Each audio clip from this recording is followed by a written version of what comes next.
What's the most accurate English translation of the Bible?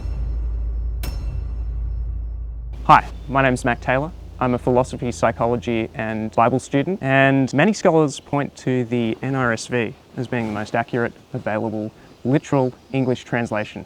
Here's why. It maintains a literal word-for-word translation philosophy while using sensible and modern, understandable English. Their translation philosophy, and I quote from the preface, is as literal as possible and as dynamic as necessary, much in line with the King James, which is actually not completely word for word. Unlike the King James, it avoids archaic English, and unlike paraphrases like the Message translation or, God forbid, the Passion translation, which really isn't a translation, by the way, it stays true to the original word order and syntax of the text as closely as possible. Last but not least, the NRSV has an ecumenical translation committee. That's a fancy scholarly word for more than one denomination.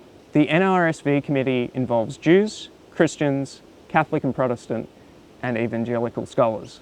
This means a few things. Firstly, we get a more Jewish perspective on the Hebrew Bible, and that's something that's often overlooked in Christian evangelical circles. Take a look at bestbiblecommentaries.com for stark evidence of that. Secondly, it circumvents post-Nicean Trinitarian biases and doctrines being read into the text. It avoids one particular doctrine or interpretive bias from being read into the text, unlike the New International Version, which has an exclusively evangelical translation committee. In conclusion, the New Revised Standard Version is, by most scholars, going to be your best bet if you want to understand what the Bible actually says rather than what your local pastor says. If you want a translation that is both faithful to the ancient texts and clear and understandable for modern readers, the New Revised Standard Version is your best bet, and that's why it's important to consider